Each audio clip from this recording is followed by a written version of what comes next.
KPK atau Komisi Pemberantasan Korupsi menangkap puluhan koruptor dan telah dijebloskan ke bui. Mereka rata-rata bukan orang sembarangan. Ada gubernur, anggota DPR, bupati, bahkan menteri. Dalam menindak korupsi, KPK fokus pada apa yang disebut big fish, pelaku korupsi kelas kakap, tindak korupsi yang merugikan negara dalam jumlah tak terkira, atau dampaknya sangat menyengsarakan masyarakat. Terhadap semua itu, KPK tak pandang bulu. Begitu terendus, semua akan ditindak tegas hingga tuntas. Kemanapun koruptor bersembunyi, akan terus dilacak dan dikejar. KPK tidak pernah main-main. Buktinya, hingga kini setiap tersangka yang ditangani KPK selalu diputus bersalah di pengadilan. Selain untuk mengembalikan sebanyak mungkin duit negara yang sudah dikemplang, itu semua dilakukan untuk menimbulkan efek jera. Biar semua orang berpikir 1000 kali jika mau korupsi.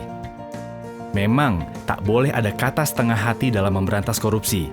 Harus agresif, serius, dan tanpa kompromi. Alasannya, karena korupsi sudah sedemikian parah merusaknya. Dan kita semua adalah korban korupsi. Tengok saja kanan kirimu. Masih banyak anak putus sekolah akibat tingginya biaya pendidikan. Masih berderet pula orang sakit yang harus mengelus dada tak mampu berobat karena mahalnya biaya kesehatan. Anak-anak dengan perut membusung karena malnutrisi, itu akibat korupsi. Ya, korupsi diyakini punya andil besar memperdalam jurang kesengsaraan rakyat. Di sektor sumber daya alam, kong kali kong pengusaha hitam dan pejabat korup makin memiskinkan bangsa ini. Kekayaan alam tergerus habis, meninggalkan kerusakan yang akhirnya harus ditanggung masyarakat.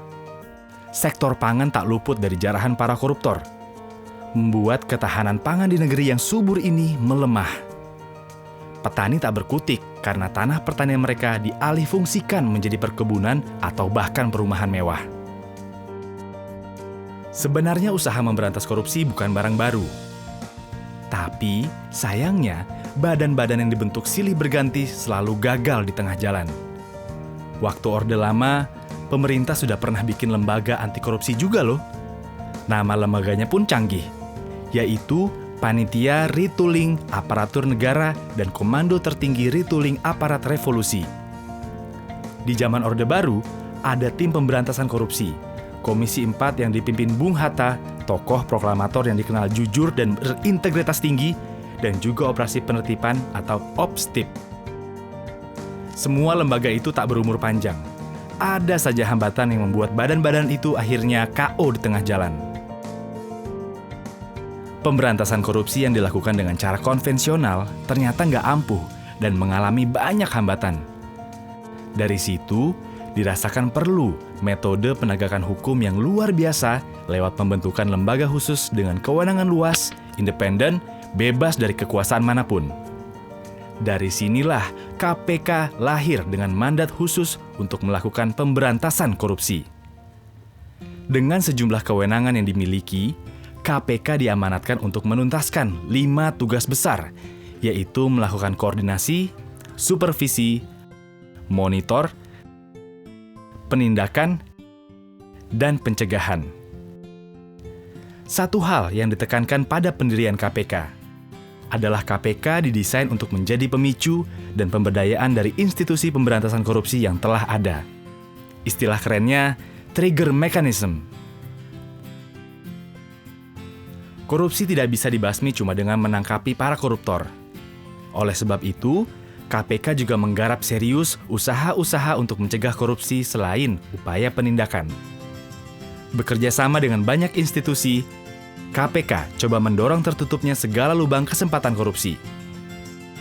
Sudah banyak sekali sistem administrasi dan layanan publik yang dikaji oleh KPK untuk diperbaiki saat ditemukan kelemahan. Jika sistemnya sudah baik, maka dipercaya akan semakin sulitlah celah orang untuk berbuat korup. Kesempatan korupsi juga ditutup melalui transparansi para pejabat negara. Di antaranya dengan kewajiban pelaporan kekayaan milik pejabat dan pelaporan hadiah-hadiah yang diterima oleh pejabat atau yang terkenal dengan istilah gratifikasi. Sehingga korupsi bisa dideteksi dan dicegah sejak awal. Cara lainnya adalah dengan mengikis niat untuk korupsi. KPK mulai coba menanamkan karakter-karakter anti korupsi sejak usia dini.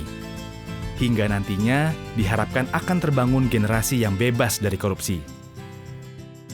Upaya pencegahan korupsi adalah sebuah pekerjaan besar, karena harus dilakukan secara konsisten, terus-menerus, dan butuh waktu lama.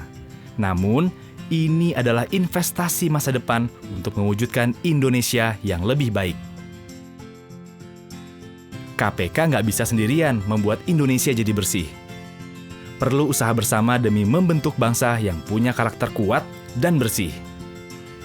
Sudah terlalu lama negeri kita terpuruk karena korupsi. Selama ini, rakyat Indonesia cuma bisa iri dengan kemajuan dan kesejahteraan negara lain. Kita tahu, Indonesia yang maju dan sejahtera cuma bisa diwujudkan kalau pemerintahan dan birokrasi bersih serta melayani. Tapi, masyarakat juga tak boleh membiarkan perilaku korup terjadi di sekitarnya. Dengan semangat anti korupsi dan kerja keras seluruh lapisan masyarakat bersama KPK, harapan itu masih ada.